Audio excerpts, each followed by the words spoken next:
Have you been struggling getting the perfect V-neck band on your knit tops? I've got the perfect tutorial for you. Keep watching.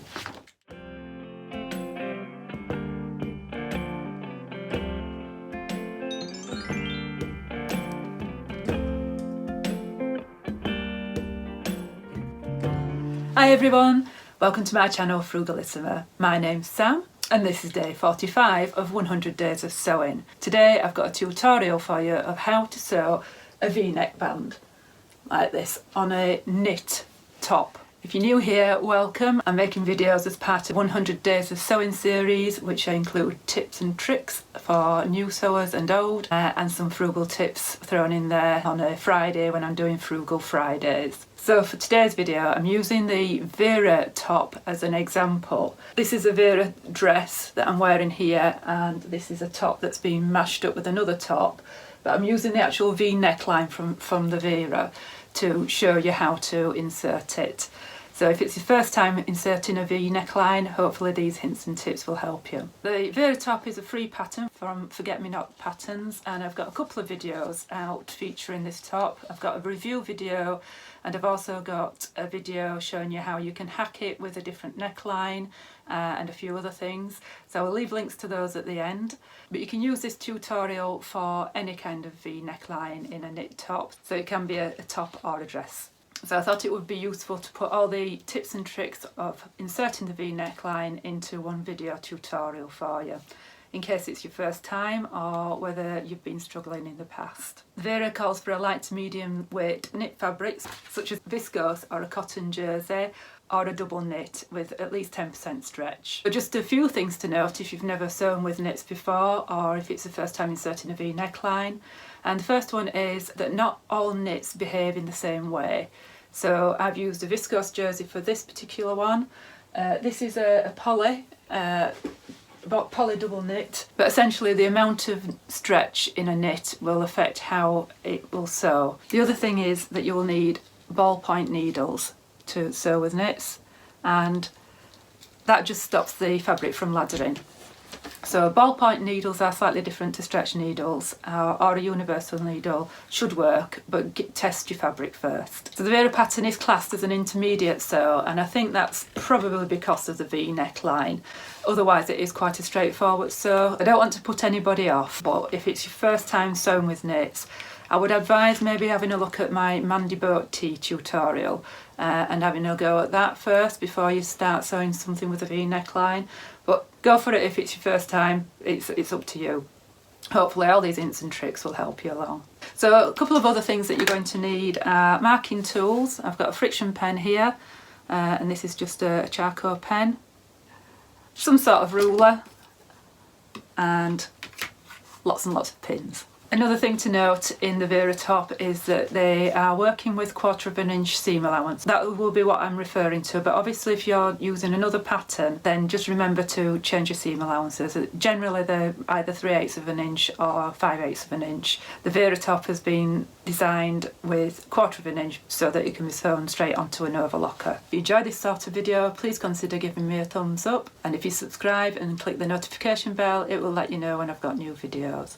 So on to today's video. So before you do anything, you need to ensure that all your notches have been transferred from your pattern onto your fabric. So with the Vera, we've got a centre back notch, and then we've got some shoulder seam notches, and then we've got these notches here at both sides, and they are to guide you for your stay stitching.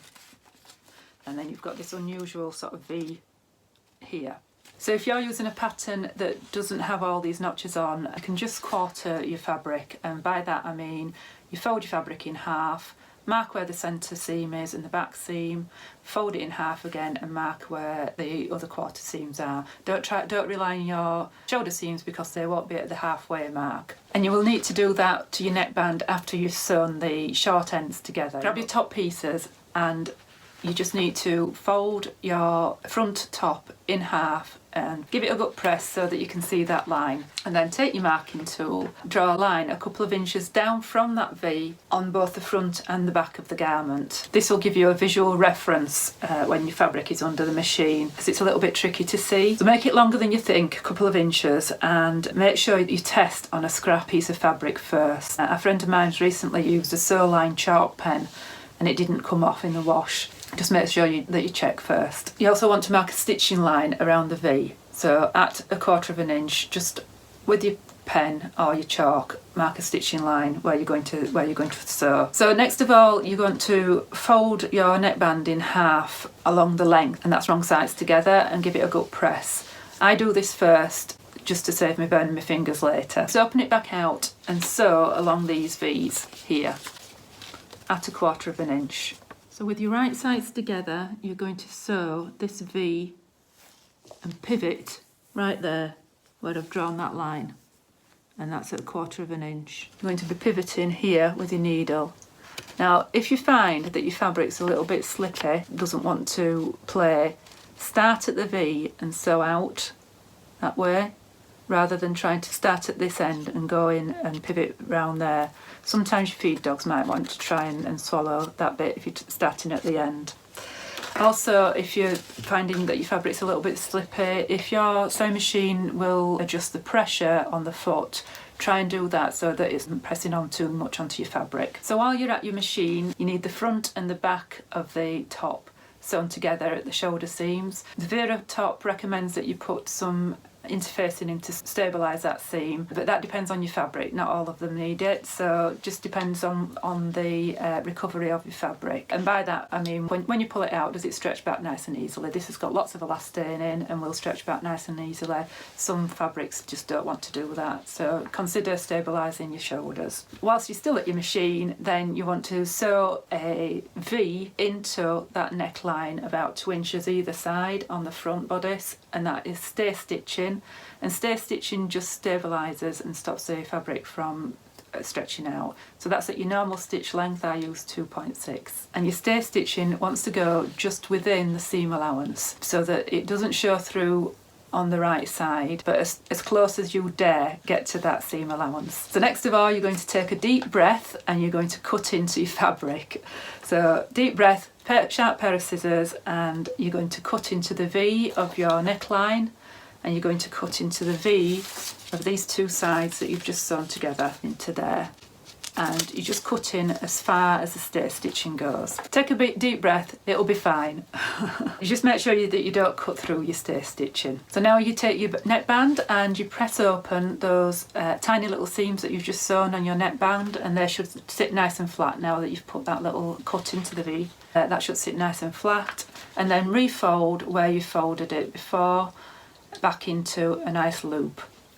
And what you'll see is a couple of little dog ears where the seam's been sewn, and you just need to snip those off so that it all lies nice and flush. So when you folded, it should be wrong sides together. See, it's a lot easier like that, isn't it? Less burnt fingers. So if you do find that your fabric's not very stable and wants to stretch out, you might find it useful to put a little bit of interfacing into this V before you start attaching your neckband. So next, take your marking tool, mark your stitching line at 1/4 inch, just on 2 inches either side of the V. That gives you a visual reference, and also mark the bit that you've just stitched right in that V. Mark it all the way down and do that on both sides. So next you're going to, on your neckband, stitch along that seam line for at least 1 inch or 2, just to stabilise either side of the V. You can continue all the way around if you prefer, and that will just keep everything nice and together. Especially if you've got a lighter weight fabric that wants to curl, it makes it a little bit less fiddly. Now's a good time to decide if you like one side of the neckband better than the other. If you're using stripes or something like that and you've got one stripe a little bit more skew if on one side than the other, decide which is your right side, and what you're going to do is put your right sides together. So matching the raw edges together, right sides together, place the V of the neckband upside down onto the V of the front bodice and place a pin, weaving it in and out right onto the stitch line, back out and through, making sure all those lines that you've drew align. And that's why I suggest marking the front and the back. If you get this part right, you won't go too far wrong. Just take your time and realign it until it is right. It's important to get this bit right. And then you're going to put a few pins in right up to that stay stitching line, as many as you're happy with. Just gently align the raw edges. There's no need to pull or tug or anything like that. If you've cut and sewn the stay stitching to the right amount, then it should naturally come out. But if you're struggling to get it even, just make sure that you've cut it right up to the stay stitching. So I've actually seen somebody use double-sided wonder tape for this part. So if that's something that you want to try, give that a go. Should be able to do it with just pins, but it depends on your fabric and how slippy slidey that is. So put in as many pins as you want here. I've used about 3 either side, and all you're doing is going up to that notch, that first notch, or 2 or 3 inches up to where your stay stitching is. So it should just nicely open out, but it will look a hot mess. when you look at it, it will look a real mess. But don't worry about it, it will all turn out. So next you're going to take your work to the sewing machine and you're going to sew with the neckband on the feed dogs of the sewing machine and the front of the garment facing up towards you. And you will be looking at the wrong side of the garment just to make sure that you've got everything right. You're going to baste that 2 or 3 inches either side of that V. And you sew it that way up, you can see all the puckers. And your basting stitches should guide you as well. You should be able to use that as a guide.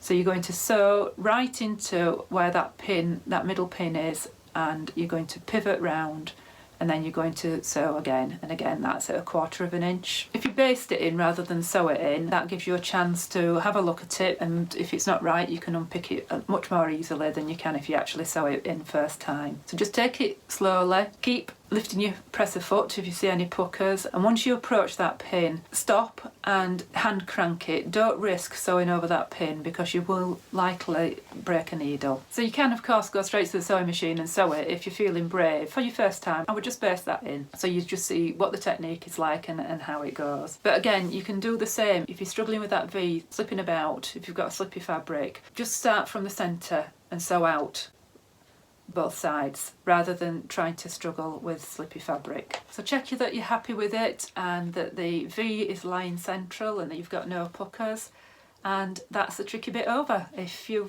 happy with it. If not, just unpick it and start again. It's not the end of the world. That's why I suggest doing a basting stitch rather than your normal stitch length, because it can be a bit tricky with a seam ripper on jersey. It tends to want to put holes in it. So make sure your seam ripper's sharp as well. So the next step is to evenly distribute the rest of the neckband around the opening. Now you will find that your neckband is slightly smaller than the opening in your top, and that is completely normal. That is just so that the neckband will sit flat onto you rather than sticking up like that. First of all, find your centre back and the centre of the neckband and align those, and then find your shoulder seam marks. If you're not using the Vera top and you've just put quarter marks in, your quarter marks, and you'll find that the back doesn't need as much easing in. It's mostly between the shoulder seam and the V here, and all you need to do is just pull very, very gently until both raw edges align, and then you need to place a pin fairly centrally and keep on pinning until everything's nice and evenly distributed. So your next step is then to sew all the way around.